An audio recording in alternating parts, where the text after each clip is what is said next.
Hello, young curiosity viewers. Picture a nation of 1.5 billion people, a land of ancient temples, bustling tech hubs, and vibrant cultural traditions. This is India, a country that has risen to become one of the world's most significant economic powers. Its GDP has soared, its cities are home to a burgeoning middle class, and its technology companies are at the forefront of global innovation. Yet, at the same time, this is a country where a vast number of people still live in conditions of extreme poverty, where millions lack access to basic sanitation, and where the stark reality of inequality is visible in the daily lives of its citizens. The contrast is jarring. A land of opulent billionaires and glittering skyscrapers coexisting with slums and subsistence farming. How is it possible for a country to be both so rich and so poor at the same time? This is the great Indian paradox, a mystery that challenges conventional wisdom about economic development. This duality is not a coincidence. It is a direct result of a complex and fascinating interplay of history, policy, and social structure. To understand this paradox is to understand the true India, a nation of extremes whose journey is shaping the 21st century. So buckle up and get ready for a deep dive into this incredible story. Before we get started, do me a favor and hit that like button. Subscribe to Young Curiosity for more in-depth explorations of global issues, and let me know in the comments what you find most surprising about India's economic situation.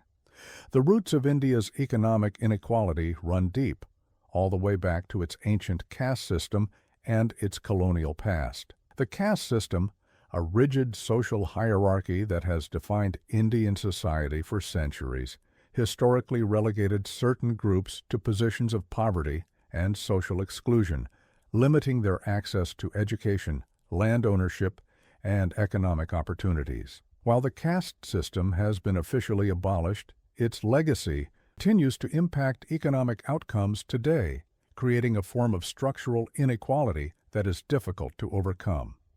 This historical burden was compounded by the British colonial era. For centuries, the British extracted immense wealth from India, using it as a source of raw materials and a market for their manufactured goods. This colonial exploitation stunted India's industrial development and created a legacy of underinvestment and economic dependency that it would struggle to shake off. For decades after its independence in 1947, following independence, India adopted a socialist-inspired economic model with a strong emphasis on self-sufficiency and state control, a period often referred to as the License Raj. This system, while intended to protect domestic industries, created a highly bureaucratic and inefficient economy that stifled innovation and limited growth. It was a period of slow progress, marked by widespread poverty and a lack of economic dynamism. The stage was set for a major change.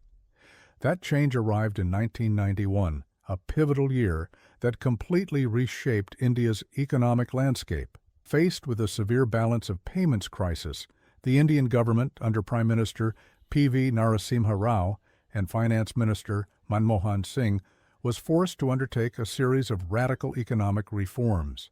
These reforms, known as liberalization, privatization, and globalization, LPG, dismantled the License Raj, opened up the economy to foreign investment, and reduced trade barriers. The results were nothing short of revolutionary. India's economy was unleashed, and for the next 3 decades, it experienced explosive growth, often at rates that rivaled China's. The service sector, particularly the IT and software industries, became a major engine of growth, attracting immense foreign investment and creating millions of high-paying jobs. Companies like Infosys and Tata Consultancy Services became global giants, and cities like Bangalore and Hyderabad were transformed into tech hubs. This new economy created immense wealth and a rapidly expanding middle and upper class who could afford a lifestyle that was once only a dream. This is the rich India that the world sees, However, the benefits of this explosive growth were not distributed equally, and this is where the paradox becomes most apparent. The growth was heavily concentrated in specific sectors and urban areas, particularly the services and technology sectors, leaving the rural population and traditional industries like agriculture largely behind. India's economy developed on a two-track system, a vibrant, high-tech urban economy for the educated and skilled elite, and a vast, struggling rural economy for the majority of the population who remained in agriculture and the informal sector. A 2024 report by Oxfam revealed that the richest 1% of the population now owns more than 40% of the country's total wealth, while the bottom 50% hold a mere 3%. This staggering concentration of wealth is a direct consequence of a growth model that rewarded capital and skills over labor and land. Globalization and technological advancements, while creating new opportunities, also exacerbated existing inequalities, as those with the right skills were able to capitalize on them while those without were left behind. This has led to a major gap between the highly skilled, English-speaking urban elite and the rural poor, who are often trapped in a cycle of low wages, poor education, and a lack of opportunities. What do you think is a bigger factor in increasing inequality, the lack of a minimum wage or the lack of access to quality education? Let me know in the comments below. The challenges of this two-track economy are compounded by deep-seated social issues. The lack of inclusive growth has meant that millions of people, despite living in a country with a booming economy, still suffer from malnutrition, a lack of sanitation, and inadequate health care. The quality of life for the urban rich is comparable to that of developed nations, with access to world-class hospitals and private schools, while many in rural areas still struggle to access basic public services.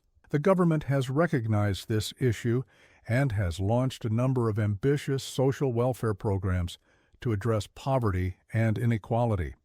Schemes like the Mahatma Gandhi National Rural Employment Guarantee Act (MGNREGA) guarantee 100 days of wage employment to rural households, providing a crucial safety net. Programs like Ayushman Bharat aim to provide health coverage to millions of poor and vulnerable families. The Pradhan Mantri Jan Dhan Yojana has worked to bring millions of unbanked citizens into the formal financial system. These programs have been successful in lifting millions out of extreme poverty, with World Bank reports suggesting that the number of people living in extreme poverty has fallen significantly in recent years. However, the scale of the challenge remains immense, and the pace of progress is often slower than the pace of economic growth for the wealthy. The challenge is not just to reduce poverty, but to create a more equitable and inclusive society where the benefits of growth are shared by all. The future of the Indian paradox is a subject of intense debate. Optimists argue that India's large and young population, along with its continued investment in technology and infrastructure, will eventually lead to more inclusive growth.